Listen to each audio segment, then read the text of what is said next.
Back live tonight, you're in Focus, and thanks for staying on. President Cyril Ramaphosa says his cabinet does not have the power to instruct municipalities not to implement load shedding. He says the constitution didn't make provision for the executive to intervene in local government affairs when a municipality fails to meet its obligations. This comes after a case was brought by 19 litigants led by UDM wanting the court to compel government to table a plan on the steps it will take to end load shedding. For more on this, we're now joined by Mpumelelo Zikalala, legal expert, to help us through those legal questions. Zikalala, good to have you, and thank you very much for your time. If municipalities do not, for some reason or the other, supply the people with electricity, what does the Constitution say? Where does the duty lie to ensure that people have electricity? Now, the Constitution is very broad. Let's start within the Act text. Let's say the President. The President is giving specific duties in which he needs to comply with. To be specific, if you look at Section 85, it then says you are given the overall duty to make sure that you are able to provide the services to the citizens. I'd like to term it and given the position of the CEO. And then you've got your COO positions of individuals who are going to be there, who are going to drill into the specific departments and all the way up until it gets to you and I within the municipalities. Now, when something goes wrong, the person who's at the helm, which is the president, cannot simply put up his hands and say, it is not my competency in terms of the schedule of the constitution, so I have no business entering into or providing a particular service. His number one priority, his number one role is to provide an oversight role and to make sure that everything is working optimally, which is what the case is about. So what the litigants are saying, Mr. President, we are so frustrated at your non-actionness when it comes to making sure that electricity is being provided to us, because all that we are saying to you is play your oversight role, play your monitoring role, and make sure that you are able to force these particular individuals to perform. So if your response is going to be that it is not my responsibility or my competency, it simply means that you don't understand your roles and responsibilities as per the Constitution and as per what you saw that your allegiance to, or you promised us that you are going to provide when you took that particular oath on office in the day. But let me jump in here. What if then he says, well, I did try. I mean, I've been holding meetings. I cancelled my trips overseas. If my efforts do not produce the desired results, it doesn't mean I've failed to uphold my duty.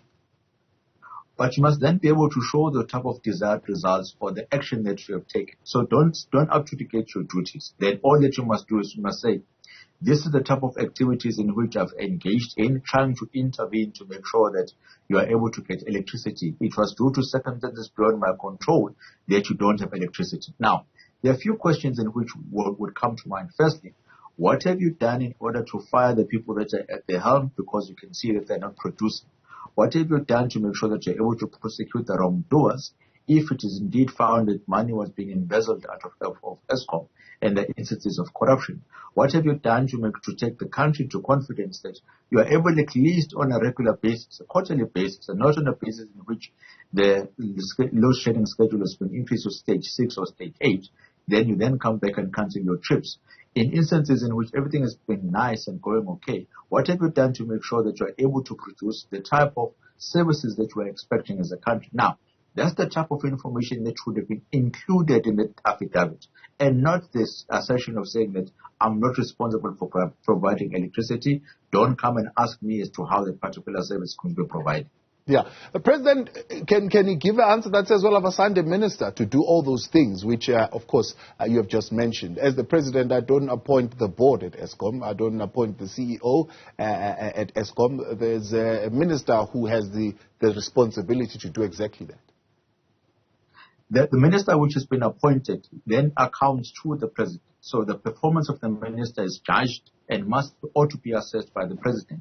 So if the president is not doing his job in terms of assessing the performance of the minister, that means also the president is failing. So if you are going to take the glory of an efficient and working ESCOM, you must also take the shortfall of a non-working and non-performing ESCOM, and in ways of trying to resolve that so that we do not feel the brunt of load shedding as citizens of the country, make sure that you take adequate steps to show that you really tried so hard to make sure that this particular entity was working, but it was due to circumstances beyond your control in which you haven't done so. Indirectly, the court matter simply says, Mr. President, you are failing to provide your oversight duties. You are failing to have a firm hand when it comes to the level of assessment of the performance. And in instances where there have been non-performance, you've kept quiet and you've simply accepted the situation instead of providing interventions that could have made us all allowed us to be in a better place than we are in now. Yeah. So what does the Constitution say then? Because these are 13 litigants. There are political parties, civil society, some individuals as well that are coming in there. Who should then demand that accountability? Is it not something that should be happening in Parliament? Parliament calling the executive in to say, executive, you are not done 1, 2, 3, and 4. In fact, it should be Parliament, all the particular committees that are there. They start within the entry level, your audit committees, your board, your portfolio committee, and when it comes to the public enterprises, the minister. Those are all institutions that should be asking relevant questions and monitoring the performance. However, in instances where all those particular, let's say, big brother entities are not doing anything, the only avenue that you have is to go to court. And once you've gone to court, you are then able to force and say to them, I need you to be accountable and show proof that you are indeed accountable and asking the right questions in the court order in which I'm going to receive. The nature of the court order would be go and perform your role and duties by the Constitution and then come back and report to this court in terms of the activities that you have done. So this is the level of frustration, if you read it in another manner, in which the litigants are then facing. They are saying, despite there being these oversight authorities and bodies that are there, they fail to provide their service to such an extent that you have had to go to court in order to force the president to perform, because we highly feel that the president, as the ultimate accounting officer, is not performing. And if the president is not performing, that means no one is going to hold these institutions accountable. Yes, it may be the minister, but the number one person that ought to be accountable in all manner is the president, as the president is the one that exercises executive authority as per the Constitution. We'll come to the municipality in just a moment, but because it's sitting at national, the president, the minister, and then the public entity itself, which is Eskom, does Eskom have an obligation to provide electricity? It may not be such an explicit obligation, but yes, it does. In order for all the other rights which are entrenched in our Constitution to be exercised optimally, especially I'm thinking about the right to freedom of trade in this instance, and also basic amenities like your health, you need electricity to be provided.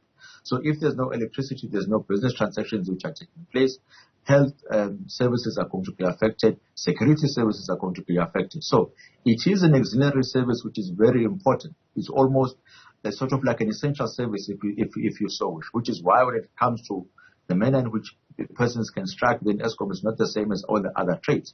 It's important that you're able to protect then this very important service and you're able to provide it at all times. Non-failure or non-performance when it comes to those particular services ought to be looked at in a manner in which you then say the Constitution must be able to state these type of things and be able to protect it. Now, the catch-all phrase when it comes to this is the Section 85 which I was referring to, because it then says, Mr. President, amongst other things that you are going to need to do is to enforce national legislation, national policies, make sure that all the departments are working together. You and your cabinet must be able to ensure that. If you haven't done so, that means you are failing in performing your duties. Let's remember, it is a positive act. You must do something in order to make sure that you are able to reap the benefits at the end of the day. So the Constitution is very clear as to that particular role and responsibilities in which it is imputing to the president and also to the cabinet ministers. Yeah. Does this, hold any kind of, what would you call sanction if the president does not fulfill it? Or is it a case where we'll have to go to the public protector and the public protector will say, President, fix this? Again, you'll have a president saying, yeah, write a letter, I so duly agree to fix this.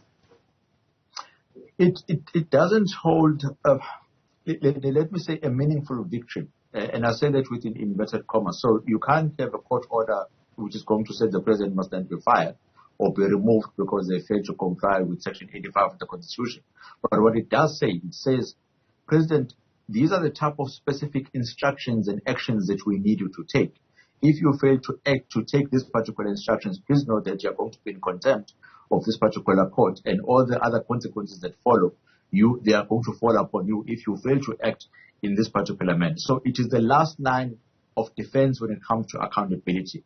The last line in which us as members of the public can go to or run to or get refuge from and say, when the president has failed to perform and all the other performing enhancing activities and bodies have failed to make sure that the president performs, the court is the only one that can say, Mr. President, provide us with a progress report within 3 months, within 6 months of how load shedding is going to end, the type of intervention that you are going to follow. In doing that, you are forced to then go and consult with the applicants or members of the public so that you will find a solution which is contributed to by all.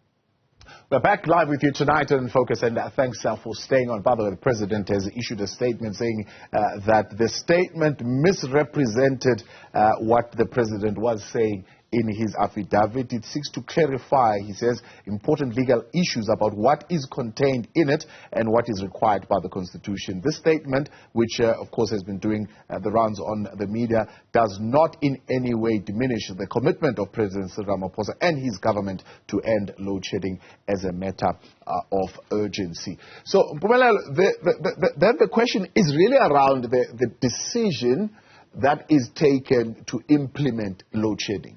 President saying that is not a decision that he makes as the president. I don't know whether it's municipalities who make that decision or they implement a decision that comes from ESCOM to say you must implement load shedding. And therefore, it is them as municipalities who needs to end load shedding. Is that how it works?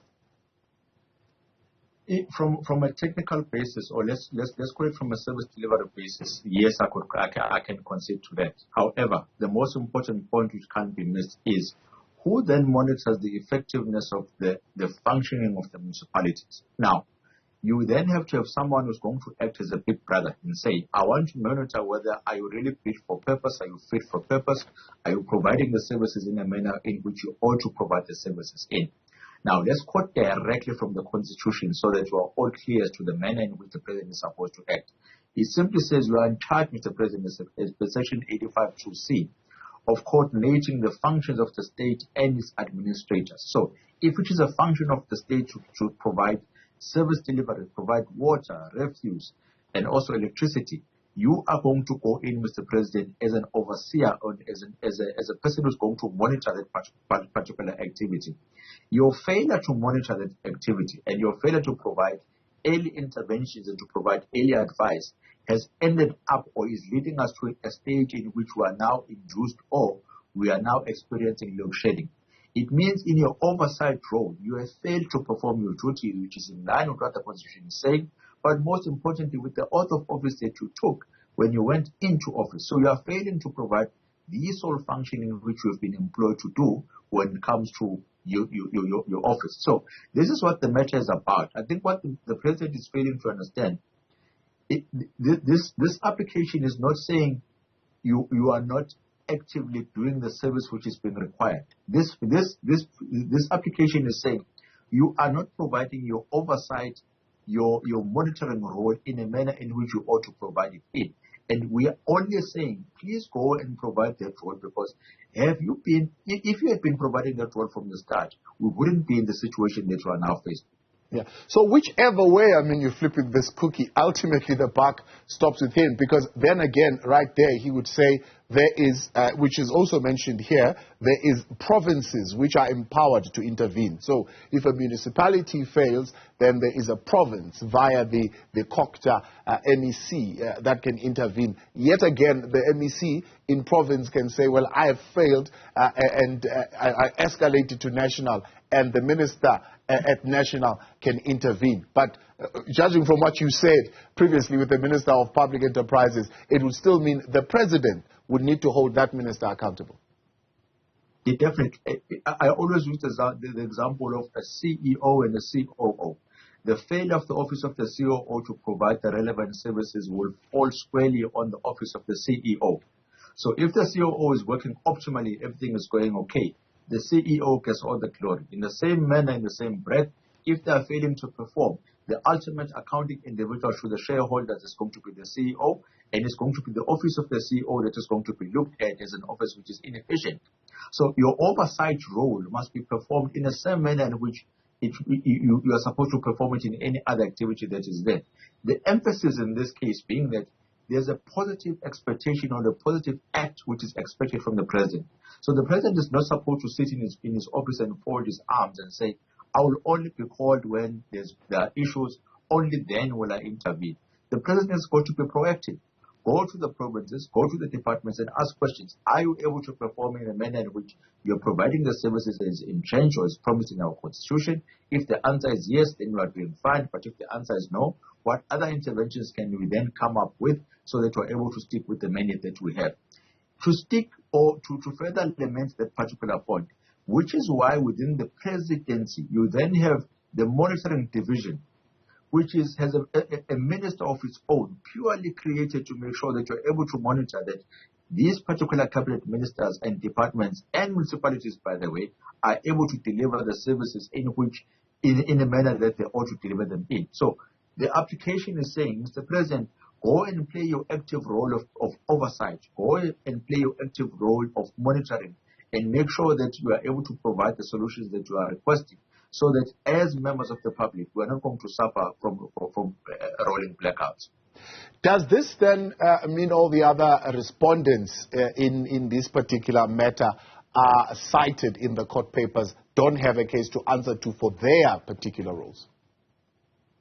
No, it doesn't. It means that as they are cited, they should have something to say with regards to their role in terms of the participation in the minutes. Either they're going to come out and say, we've tried all that we could, it's due to circumstances beyond our control that we can't perform, or they simply have to admit that, yes, there are certain instances where we have fallen short. These are the interventions that you are coming up with. We do realize the seriousness of the matter, and this is what we are going to do to try and change and find solutions which are going to be fit for purpose for the type of solutions in which you are faced.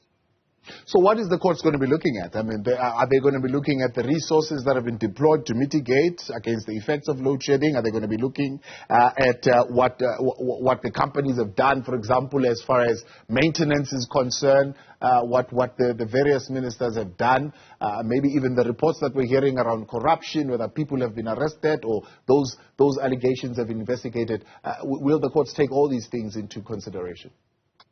Yes, they have to, because the courts are going to say, let's look at who ought to have acted and in what particular manner they ought to have acted in and whose interests will they supposed to act in. So if there are very clear guidelines and legislation that says who has to act in a positive manner and that particular individual is free to do so, the very first instructions in the orders are to say, go and do what the Constitution and go and do what the applicable legislation tells you to do.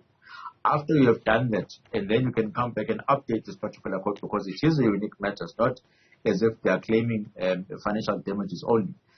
So that they'll come back and say, come back and report to us and tell us what interventions have you done, so that at the end of the day, you are able to provide the type of solutions that you are looking for. So the exercise would be, what is it that you ought to have done, and make sure or tell us that you have been able to do those particular activities. However, because you are dealing with an office which is going to deal with a mirror of activities and is very broad in the manner in which it is supposed to respond, and in this case, I'm specifically the office of the president, it would be highly advantageous for him to then say, these are the added solutions that I'm coming up with. I'm trying to demonstrate to the court that I'm well aware of my roles and obligations, and as part and parcel of that, here are the interventions that we have already deployed or that we are going to deploy at a later stage to try and meet up with the demands of South Africans. We are not adjudicating anything or saying that we are not responsible. We are simply showing that we are doing all we can within our powers to be able to deal with the solutions that South Africans are faced with. On a side note, before I let you go, of course, the question around the president wanting to be admitted straight to the Constitutional Court to channel the outcomes or to challenge the outcomes of the panel report. It has been your view, so we're going to hand it to you, that the president was supposed to start in a lower court. But is this a big blow for him?